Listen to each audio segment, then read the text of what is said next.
Good morning, अस्सलाम वालेकुम guys. कैसे हैं आप लोग? आई होप अच्छे होंगे। मैं बिल्कुल ठीक हूँ। और यहाँ पे मेरी गुड मॉर्निंग हो चुकी है और इज़्ज़ू की भी गुड मॉर्निंग हो चुकी है। और यहाँ पर मैंने ले लिया है नारियल पानी और मौसम भी काफ़ी खूबसूरत हो रहा है। और इज़्ज़ू उठ के थोड़ा सुस्त सुस्त बैठे हुए थे।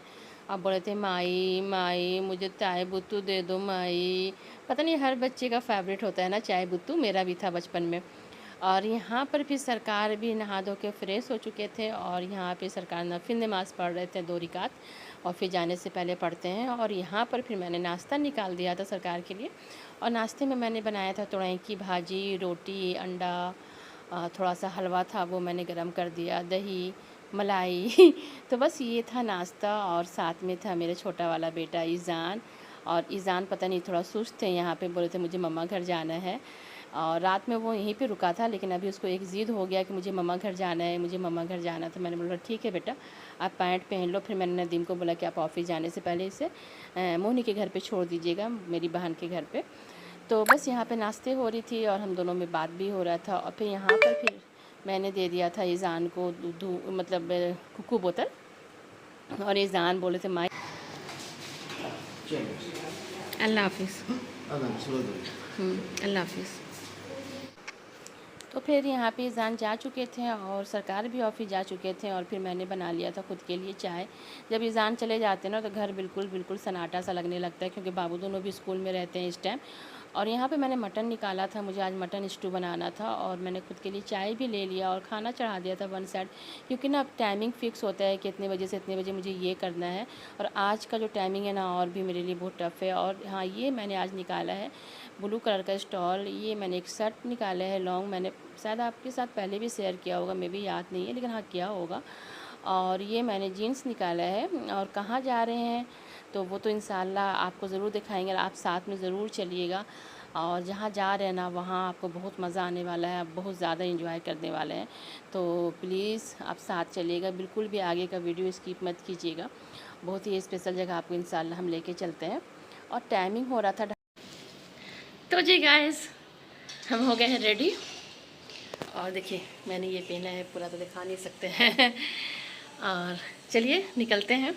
कहाँ जा रहे हैं, क्यों जा रहे हैं, किस जगह पे जा रहे हैं, वो बताने से ज़्यादा बेहतर है कि आपको साथ लेकर चलें। आप साथ चलिए, इंशाल्लाह आपको दिखाते हैं। ओके, तो जल्दी से पहुँचते हैं। अभी टाइमिंग हो रहा है शाम के, बज रहे हैं 4, 1 सेकंड।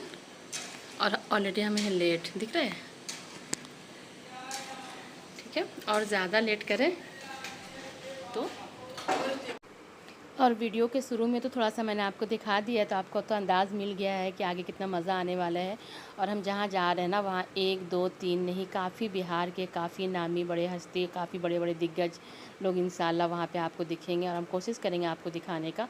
और यहाँ पर हम बाइक से जा रहे थे, सरकार तो सुबह ही चले गए थे, आपको तो दिखाया, क्योंकि उनके ऊपर तो बहुत बड़ी वाली रिस्पॉन्सिबिलिटी थी आज, क्योंकि उनके ऑफिस का इवेंट था तो उनके ऊपर बहुत सारी जिम्मेदारी थी। उनके बॉस लोग भी आए हुए थे। और ये मोरिया होटल है, मोरिया होटल में ही प्रोग्राम था। और हम यहाँ पे जैसे पहुँचे ना, फिर वहाँ पे सब लोग नदीम सर की मैम आई हैं, मैम आई हैं, नदीम सर की वाइफ आई हैं, लोग करने लगे। और मुझे पानी, चाय, बिस्किट सब आगे आगे करने लगे। मुझे बहुत अच्छा लगा, बहुत खुशी हुई। और ये सारी चीज़ें जो है ना मेरे शौहर के बदौलत है। अल्लाह मेरे शौहर के काम में कामयाबी दे, उनकी वजह से मेरी इज्जत। गेस्ट आपका कोऑर्डिनेट करते हैं ना, मेरा पीसी जो है प्रशांत जी को भेज दीजिएगा। हम लोग बिहार का ही बात कर रहे हैं। एक लाइन बोलते हैं, वोट चोरी से बनी हुई सरकार रोजी रोटी के सवाल को हल नहीं करेगी। वोट चोरी से बनी हुई सरकार गरीबी दूर नहीं करेगी। वोट चोरी से बनी हुई सरकार पेपर लीक करवाएगी। जब पेपर लीक होगा, वोट चोरी होगा, तो नेताओं के बाल बच्चे तो सेट होंगे, लेकिन आम लोगों के बाल बच्चों को नौकरी नहीं मिलेगी। ये तो बिहार से जुड़ा हुआ सवाल है। वोट चोरी से बनी हुई सरकार ही पलायन करवाएगी, क्योंकि उसको क्या फर्क पड़ता है, उसको मालूम है कि पलायन। सबसे ज्यादा चर्चित नेता और सरकार पर हमले का एक भी मौका नहीं चूकते हैं तेजस्वी यादव हम सब के बीच पधार चुके हैं। और इस बैठक में तेजस्वी यादव की गरिमामय उपस्थिति का यहाँ हम सब साक्षी बन रहे हैं। और आज सीधे सवालों से तेजस्वी यादव टकराएंगे और उन सभी सवालों का जवाब भी देंगे। इस सेशन को आगे बढ़ाएंगे तक चैनल के मैनेजिंग एडिटर और देश के चर्चित पत्रकार में शुमार मिलिंद खांडेकर सर जोरदार तालियों के साथ स्वागत करें। और साथ में हमारे सुजीत सर रहेंगे। तो इस सेशन को एक बार जोरदार आरजेडी के कई समर्थक भी, यहाँ कार्यकर्ता भी थोड़ा जोश दिखाइए और जोरदार तालियों के साथ इस सेशन की शुरुआत करिए। तेजस्वी यादव हम सब के बीच हैं। और यहाँ पर ना चाय तो मेरा फेवरेट है, आपको तो पता है। और यहाँ पे हर 2 मिनट, हर 10 मिनट के बाद हम चाय ही ऑर्डर कर रहे थे। मतलब कुछ कोई भी लोग आके मुझसे पूछ रहे थे ना, मैम आपको क्या चाहिए, तो मैंने बोला बस चाय चाहिए। और सरकार को भी हम बार बार देख रहे थे, मेरी नज़र बार बार सरकार पे ही जा रही थी। और हम सोच रहे थे कि माशाल्लाह कितना अपने काम को लेकर नदीम सीरियस रहते हैं और अपने काम को कितने खूबसूरती से, अपने काम को ईमानदारी से निभाते हैं। और उसके बावजूद भी उनका ज़हन मेरी तरफ था, बार बार वो मुझे देख रहे थे। और उनकी तो एक जो आदत है ना, ऐसे आँख मारने का और थोड़ा सा हंसी देने का, स्माइल देने का। और बाबा मुझसे पूछ रहे थे कि तुम बोर नहीं हो रही हो ना, तुम मेरे पास आ जाओ, यहाँ पे आ जाओ। तो लास्ट में वो मुझे अपने पास ही बुला लिए थे, ये काम करो, तुम यहाँ पे आ जाओ और मेरे साथ मेरे काम में भी देखो, और यहाँ पे रहोगे तो मेरा भी मन लगेगा और तुम्हारा भी मन लगेगा। मैंने बोला नहीं, ऐसी बात नहीं, मेरा मन लग रहा है। और पता नहीं क्यों मेरी बार बार ज़हन ना नदीम की तरफ जा रही थी। और हम बार बार दिल से, वाकई में दिल से दुआ कर रहे थे, ये मेरे अल्लाह को पता है कि अल्लाह मेरे शौहर को सेहत तंदुरुस्ती दे, उनके काम में इतनी कामयाबी देना और उनका नाम अल्लाह इतना रोशन। लेकिन कोई इच्छा थोड़ी रहती है मोदी जी की रैली में। आप देखिए पूरा बिहार ये तरह इस यात्रा में पूरा समर्थन और आशीर्वाद लोगों का मिला। सब यही कह रहा है, वोट चोर गद्दी चोर, वोट चोर गद्दी चोर, वोट चोर गद्दी चोर। ये स्थिति बनी हुई है। बच्चे बच्चे, बूढ़े बूढ़े, सबके जबान पे है ये वोट चोरा को इस बार हराना है। तो वोट चोर गद्दी चोर लोग कह रहे हैं कि नीतीश जी के लिए कि मोदी जी के लिए, मतलब आप तो जो है चुनाव तो यहाँ बिहार का हो रहा है। वोट जो उन्होंने बताया था जीवित, राहुल गांधी जी के साथ हमने चाय भी पिलवा दिया, इससे ज्यादा क्या प्रमाण चाहिए? उस पर कोई क्वेश्चन है क्या? Whose fault? ज्ञानेश कुमार जी आके एक बार भी माफी मांगिए। आप ही अंपायर है, आप ही पूरा सिस्टम है। सवाल ये है कि प्रशांत किशोर निकाल का नाम लेके मेरा पसंद करते हैं, उनके आने से बात ये हो रही है कि जो सो कॉल्ड फॉरवर्ड कास्ट है उसको एक ऑप्शन मिल गया है बीजेपी का। लेकिन अभी तक आरजेडी जो है वो फॉरवर्ड कास्ट को अपनी तरफ क्यों नहीं अट्रैक्ट कर पा रही है, जिस मास नंबर में बीजेपी अपनी तरफ अट्रैक्ट कर रही है। हमने जनता हराएगी और एक ही नारा, वोट चोर। यहाँ हारेंगे तो गद्दी छोड़ना पड़ेगा, बुझ जाइए। बहुत बहुत धन्यवाद तेजस्वी जी इस बातचीत के लिए। तो बिहार तक की इस बैठक में तेजस्वी यादव, बहुत शुक्रिया तेजस्वी जी। अब प्रिंस सर चाहूंगा कि आप तेजस्वी जी को सम्मानित करें और सुजीत सर आप भी आ जाइए और जोरदार तालियों के साथ। और यहाँ पे सरकार को देखिए, सरकार इतना बिजी थे और तेजस्वी जी बार बार बोल रहे थे कि नदीम कोई अच्छा वाला सॉन्ग लगाओ, कोई बड़ा वाला सॉन्ग लगाओ और फेवरेट बिहार का सॉन्ग लगाओ। और नदीम इतना कंफ्यूज थे कि कौन सा सॉन्ग लगाएं जो आपको पसंद आए। तो यहाँ पे सॉन्ग प्ले हो चुका था बट मैंने उससे नहीं किया क्योंकि कॉपीराइट आ जाता। और सरकार बार बार बोल रहे थे कि नहीं नहीं थोड़ा सा आवाज़ कम करो, ज़्यादा आवाज़ है, नहीं ये सॉन्ग नहीं, वो सॉन्ग चेंज करो। तो यहाँ पर वो चीज़ें चल रही थी और फिर डांस का मतलब हो रहा था ना। अब देखिए सारे पब्लिक लोग बस मतलब इतना इतना इंजॉय भी हम लोग किया, इतना यहाँ पे सब कुछ अच्छा रहा अल्हम्दुलिल्लाह माशाल्लाह। नदीम का काम और नदीम का जितना भी नदीम के ऊपर ज़िम्मेदारी थी। और जहाँ तक बात करें तेजस्वी जी का, तो उनके बारे में क्या कहना, वो तो बिहार के हीरो हैं, आप लोग को भी पता है जो उनके फ़ैन हैं। हम तो उनके फ़ैन हैं, वो आज से नहीं, लगभग हम मुझे अगर बताएं ना तो 18-19 साल से हमारी मुलाकात होती रहती है। हर ये जो है ना, ये नदीम को बोले थे नदीम एक काम करो ना, तुम वो वाला सॉन्ग लगाओ। तो नदीम कंफ्यूज होता ना, मेन टाइम पे ना वो सॉन्ग भी जल्दी नहीं मिलता है। तो बस नदीम यहाँ पे वो कर रहे थे और हम भी देख रहे थे नदीम की परेशानी। जब देखते हैं ना तो मुझे पता नहीं क्यों लगता है कि हम भी मतलब उनका हेल्प करने लगे जल्दी से। तो हम नदीम से पूछ रहे थे क्या बताइए ना कौन सा सॉन्ग, तो नाम लीजिए ना। तो खैर ये सब चीज़ें यहाँ पर चल रही थी और यहाँ पर सॉन्ग प्ले हो चुका था और देखिए डांस भी स्टार्ट हो गया था। और तेजस्वी जी बार बार आवाज़ भी दे रहे थे कि नदीम इधर आओ, नदीम इधर आओ, क्योंकि हम ज़्यादा कुछ नहीं बताना चाह रहे हैं। बहुत सारी बातें होती है ऐसा जो शायद यहाँ पे अगर हम इस प्लेटफॉर्म पे बोलेंगे तो शायद वह कहीं लोग नेगेटिव वे में ना ले लें। तो जो आपको दिख रहा है वही रियलिटी है और वही फैक्ट है। और इंशाल्लाह आप क्या हैं, किस लेवल पे हैं, वो बताने की ज़रूरत नहीं होती है, वो झलक जाता है।